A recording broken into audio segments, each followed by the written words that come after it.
This is Matthew Clark, representative of the United Earth Alliance. We strongly advise the Galactic Empire to reconsider its approach. Earth is not your enemy, but if you cross into our territory, we will respond. This is your only warning. The room burst into laughter as the Rick slammed a clawed hand onto the control panel. Audacity, he roared, his tail flicking in irritation. They think they can frighten the Empire with empty words. One of his officers, a nervous-looking lieutenant with pale blue scales, cleared his throat. Admiral, perhaps their confidence stems from something we haven't accounted for. Their communication systems are remarkably advanced for a pre-hyperdrive civilization. Dirk shot him a glare so fierce it could have melted steel. Lieutenant Varick, are you suggesting we fear these primitives? They can barely scratch the surface of their own moon, let alone pose a threat to us. Meanwhile, deep within Earth's most secure military base, Lieutenant Commander Ryan Decker stared at the same holographic transmission. The Galactic fleet was visible on his monitor, hundreds of ships forming an ominous wall of firepower. His hands rested on the sleek console as his piercing blue eyes scanned the data. Well, Ryan muttered, a sardonic grin tugging at the corner of his mouth. They certainly brought the whole party, didn't they? Should I bring out the snacks, sir? Came a voice behind him.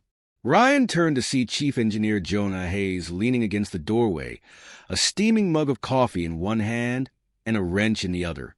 Jonah, perpetually rumpled and half sarcastic, was the kind of genius who could build a starship engine out of a toaster and duct tape. Funny, Ryan said, rolling his eyes. But unless you figured out how to weaponize caffeine, I need you at your station. The fleet's closing in. Jonah sipped his coffee dramatically. Relax, Commander. I'm sure they're here for a friendly game of interstellar chess. He paused, his tone dropping to something more serious. Or maybe they just don't believe you when you tell them Earth isn't an easy target. Ryan turned back to the monitor, his jaw tightening. They'll believe it soon enough. In the control room, the tension was evident. Officers moved quickly between stations, the hum of advanced AI systems filling the air. At the heart of it all was Sentinel, Earth's quantum supercomputer, its holographic interface flickering like a digital ghost. Commander Decker, Sentinel said in its calm, precise voice, the enemy fleet will breach the outer defense perimeter in 15 minutes. Would you like me to initiate Phase 1? Ryan shook his head.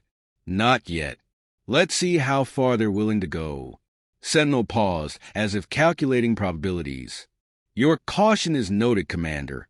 However, statistical analysis suggests a 97% likelihood that the Galactic Empire will not heed the warning. Yeah, well, there's always that 3% chance they grow a conscience, Ryan muttered. Unlikely, Sentinel replied without missing a beat. Matthew Clark's voice crackled through the comm system. Ryan, any movement? Nothing yet, Ryan said, glancing at the monitor. They're still playing chicken, but they're getting close. On the other end, Matthew chuckled. Typical. They've probably got some overblown admiral pacing around, calling us monkeys. Reptiles don't pace, Jonah chimed in as he walked past. They skitter. Big difference. The humor was short-lived as a warning alarm blared through the room. Ryan's expression hardened as Sentinel spoke again. Enemy fleet has crossed the outer boundary. They are on a direct course for Earth. Recommend immediate activation of defense systems. Ryan exhaled slowly, his mind racing. They've made their choice, he said. Sentinel, activate Phase 1 but keep the big guns on standby. Let's not show all our cards just yet. As you command, Sentinel replied. Back aboard the Eternal Dominion. Grand Admiral Derricks watched with glee as the fleet advanced unchallenged. See, he said, gesturing to his officers. These humans are nothing but cowards. They don't even have the nerve to defend themselves. The fleet pushed deeper into Earth's territory, their sensors scanning for any signs of resistance. Suddenly, a pulse rippled through space, a subtle but calculated move that disrupted their communications for a fraction of a second. Admiral, "We've encountered a localized disturbance," Lieutenant Varick reported, his voice edged with unease. "Insignificant," Varick snapped. "Continue the advance." But the pulse wasn't insignificant. Back on Earth, Ryan watched as the disruption caused minor chaos within the enemy fleet. It wasn't an attack. It was a message, one they couldn't ignore. "Jonah," Ryan said, "how's the next phase coming along?" Jonah grinned as he tapped on his tablet. "Oh, it's ready. Just waiting for the green light. I've even added a little extra flair, just for fun." "Define flair," Ryan said, raising an eyebrow. "You'll see." The Eternal Dominion shuddered slightly as another pulse hit, this one stronger than the last. Varick frowned, his confidence wavering. "What is the meaning of this?" "Admiral, it appears to be a warning," Varick said hesitantly. On the screen, a new transmission appeared. It was Matthew Clark again, his expression unchanging. "This is your last chance. Turn back now, or we will respond. The choice is yours." Therick's sneer returned as he slammed his fist on the console. "Enough of this posturing. Full speed ahead. I will burn their pathetic planet to ash." On Earth, Ryan watched the fleet's acceleration with a grim smile. He turned to Jonah. "Looks like they've made their decision."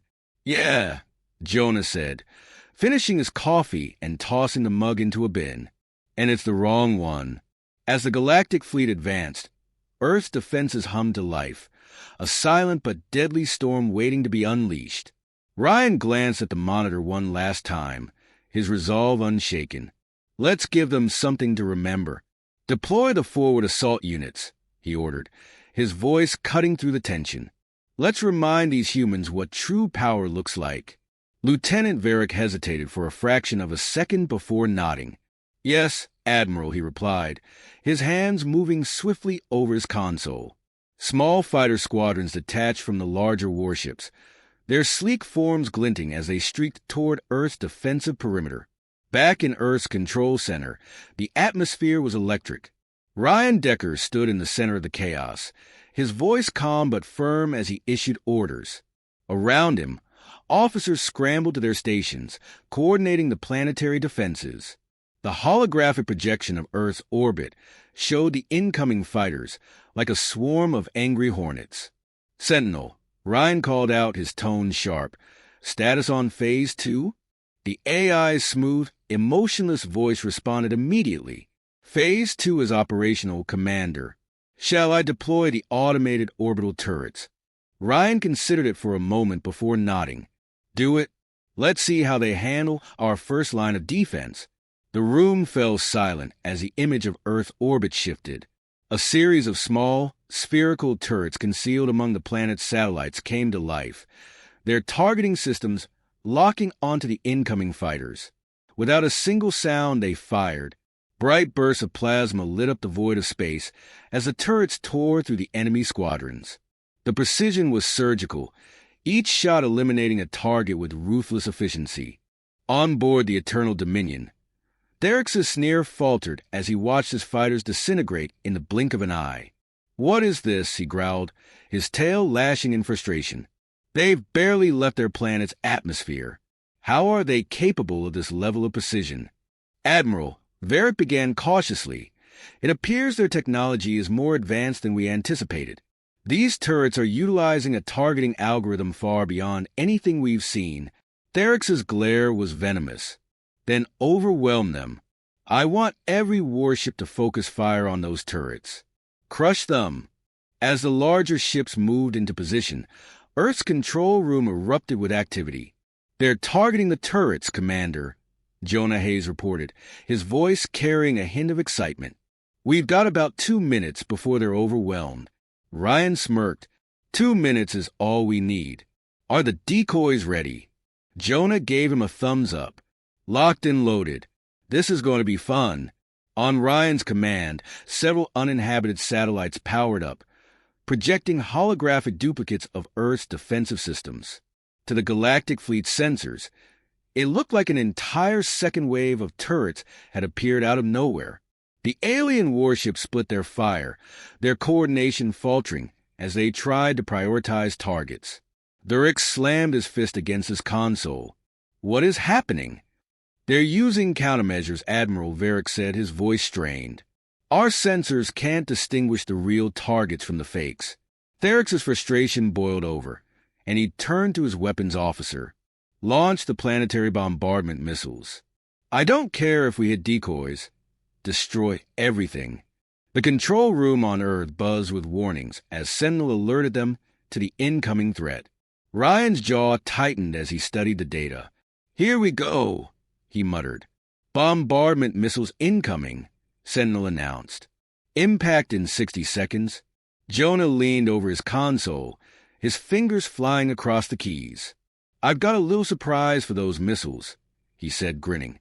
Ryan glanced at him. "Care to share?" Jonah shrugged. "Let's just say they're going to have a hard time finding their way." As the missiles approached, a signal burst from Earth's defense systems, scrambling their guidance systems. One by one, the missiles veered off course, their trajectories spiraling out of control. Some exploded harmlessly in space, while others collided with debris fields left over from old orbital projects. Durick stared at the carnage on his display, his confidence cracking for the first time. "They're toying with us," he muttered, his voice low and dangerous. "Admiral," Varick said hesitantly, "if I may suggest, perhaps we should reconsider our approach. Their defenses are more formidable than expected." Therix's eyes narrowed. "Reconsider? Do you know what failure looks like in the Empire, Lieutenant?" Varick stiffened, his scales paling. "I do, sir." "Then do not suggest retreat again," Durick snapped. "We will not falter before a planet of primitives." Back on Earth, Ryan watched the data streams with a mixture of satisfaction and dread. The initial skirmish had gone in their favor, but he knew the Empire wouldn't give up so easily. "What's their next move, Sentinel?" he asked. The AI paused for a moment before replying. "Analysis suggests a 78% probability they will deploy ground forces in an attempt to bypass orbital defenses." "Great," Ryan muttered. "Nothing like welcoming uninvited guests." Jonah looked up from his console. "Think they'll knock first, or should I prepare the welcome mat?" Ryan smirked despite himself. "Prepare the mat, but keep the door locked." The room fell silent again as the tension mounted. On the monitor, the Galactic fleet began to reorganize, their ships clustering into a tighter formation. It was a clear sign they were preparing for something big. "Commander," Sentinel said, new energy signatures detected. "It appears they are preparing to launch a coordinated planetary assault." Ryan nodded grimly. "Time to up the stakes. Jonah, bring the Phase 3 defenses online. Let's give them a taste of what Earth can really do." Jonah grinned. "With pleasure." As Earth systems powered up, a new wave of holographic projections appeared, this time mimicking entire squadrons of fighter ships. The Galactic fleet hesitated, their sensors flooded with conflicting data. Therix's claws dug into his console as he watched the chaos unfold. "They think they can outsmart me," he snarled. "I'll show them what happens when you defy the Empire." He turned to his crew, his voice like steel. "Prepare the flagship's main cannon. If they want to fight, we'll give them one they'll never forget." Back in the control room, Ryan's expression darkened as he saw the massive energy build up in the Eternal Dominion. "They're charging their big gun," he said, his voice low. Jonah glanced at him. "How big are we talking?" "Big enough to turn this base into a crater," Ryan replied. Jonah whistled. "Well, that's just rude." "Sentinel," Ryan said, his tone deadly serious. "Ready the countermeasures. We're not letting them fire that thing." "Understood, Commander," Sentinel replied. As the Galactic fleet prepared to unleash its might, Earth's defenders braced for the next round. The battle was far from over, and the stakes had never been higher. Ryan's resolve hardened as he watched the Eternal Dominion on the monitor. "They're going to learn," he said quietly, more to himself than anyone else. "They're going to learn what happens when you underestimate humanity." The silence in the control room was almost unbearable as the energy buildup aboard the Eternal Dominion reached critical levels. Ryan Decker's sharp eyes remained locked on the monitor, his mind racing through the possibilities. The Galactic Empire's flagship was preparing to unleash a weapon capable of devastating Earth in a single blow. He had seconds to act. "Jonah," Ryan called out, his voice steady but urgent. "Tell me the countermeasures are ready." Jonah Hayes, crouched over his console with an intensity rarely seen in his usually laid-back demeanor, gave a thumbs up without looking back. "Almost there. Just need a few more seconds. You know, the usual impossible deadlines." "We don't have a few seconds," Ryan snapped. "That thing fires and we're toast." Jonah grinned, his fingers flying over the holographic keyboard. "Relax, Commander. I've got this." "Probably." Ryan didn't respond. His attention shifted to the holographic feed of the Eternal Dominion, the flagship's main cannon. A monstrous construct of glowing alien alloys began to pulse with a menacing light. It was clear the weapon was almost fully charged. His gut told him they were out of time. "Sentinel," Ryan barked. "Status on Phase 3 deployment." The AI's voice was calm, as if the fate of humanity wasn't hanging in the balance. "Phase 3 systems are operational. Countermeasure drones are prepped and awaiting launch." "Then launch them," Ryan ordered. Outside, a swarm of tiny, insect-like drones shot from concealed orbital silos. Each one was a masterpiece of human ingenuity, autonomous, agile, and armed with quantum disruptors capable of short-circuiting even the most advanced systems. The drones zipped toward the Eternal Dominion, their movements chaotic and unpredictable, like a school of fish evading a predator. On the flagship's command deck, Grand Admiral Dirks glared at the display. "What now?" He growled as red blips flooded the holographic projection of his ship. "Admiral, unidentified projectiles inbound," one of his officers reported, his voice shaking. "They're small but moving too fast for our turrets to track." "Then disable them," Dirks roared, his claws digging into the armrest of his command chair. "Use the point defense systems." But it was already too late. The drones swarmed the Eternal Dominion, attaching themselves to critical systems and releasing bursts of disruptive energy. Lights flickered, control panels sparked, and the hum of the main cannon dropped to a sickly whine. Dirks shot to his feet, his tail lashing in fury. "What is happening?" "Admiral," the officer stammered, "the cannon is offline. They've neutralized it." Ryan allowed himself a small smile as the feed confirmed the cannon's failure. "Nice work, Jonah." Jonah leaned back in his chair, letting out a dramatic sigh of relief. "And they said I couldn't make miracles happen." Before my second cup of coffee, Ryan turned to the team gathered in the control room. "That's one crisis averted. But this fight is far from over. They still have the numbers, and we can't rely on tricks alone. We need to hit them hard while they're reeling." Matthew Clark's voice crackled through the comms. "Well, Commander, it sounds like the perfect time to give them a taste of our new toy." Ryan hesitated, his mind flashing to the classified files on the Erasure Protocol. It was humanity's ultimate weapon, a last resort designed to end wars before they began. But its power came with risks Ryan wasn't sure he was ready to take. "Commander," Sentinel interjected, "analysis indicates a 92% probability that deploying the Erasure Protocol now would incapacitate the enemy fleet before they can regroup. And the other 8%?" Ryan asked.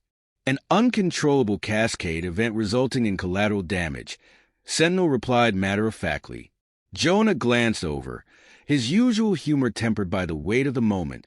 8%'s not bad, considering. I mean, if we're playing the odds, I'd take it over the 100% chance of them wiping us out. Ryan clenched his jaw. "Sentinel, initiate Erasure Protocol, but keep it contained. I don't want this turning into another Tunguska." "Understood, Commander," Sentinel said. The room fell silent as the Erasure Protocol was activated.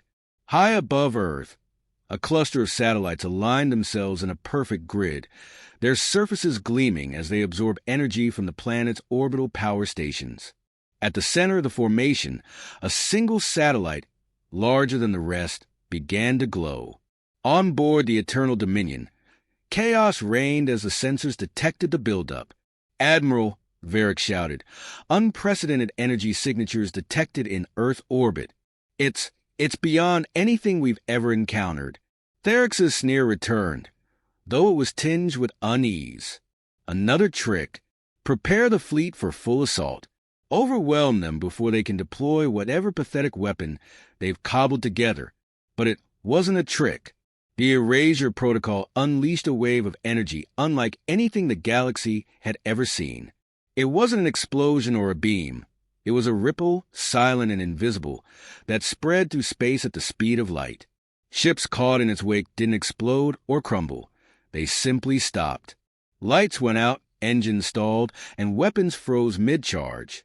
Ryan watched the monitor as the alien fleet was immobilized. The Eternal Dominion hung motionless, its massive form now nothing more than a lifeless husk. "Status?" he asked. Sentinel's voice carried a note of satisfaction. "Enemy fleet neutralized." No signs of further activity. Jonah let out a low whistle. "Okay, that was intense. Remind me to never get on your bad side, Commander." Ryan didn't smile. His eyes were fixed on the screen, where the remnants of the fleet drifted helplessly. "This isn't over," he said quietly. "Therix isn't the type to accept defeat. He'll come back, and when he does, we need to be ready." As if on cue, a single transmission crackled through the comms. It was Therix, his voice low and venomous. "This isn't over, humans. You may have won the battle, but the Empire does not forgive or forget." Ryan leaned forward, his expression hard. "Then consider this your first lesson in humility. The next time you come for us, you won't even have the chance to regret it." The transmission cut off, and for a moment, the control room was silent. Then Jonah broke it with a dry laugh. "Well, I think it's safe to say they're not sending us a fruit basket anytime soon." Despite the tension, a few chuckles rippled through the room. Ryan allowed himself a small smile before straightening. "Good work, everyone. But this isn't the end. Start prepping for the next wave. If Therix wants to come back, we'll be waiting." The team dispersed, each member returning to their station. Ryan lingered for a moment, staring at the now quiet battlefield. The Erasure Protocol had worked, but the cost weighed heavily on him. The fight wasn't just about survival anymore. It was about proving humanity's place in the galaxy, and they weren't going to back down. The control room was eerily quiet, the kind of silence that bore the weight of something monumental. Ryan Decker stood at the center, his gaze locked on the holographic display of Earth's orbit. The alien fleet was still adrift, immobilized by the Erasure Protocol. Yet, he felt no relief.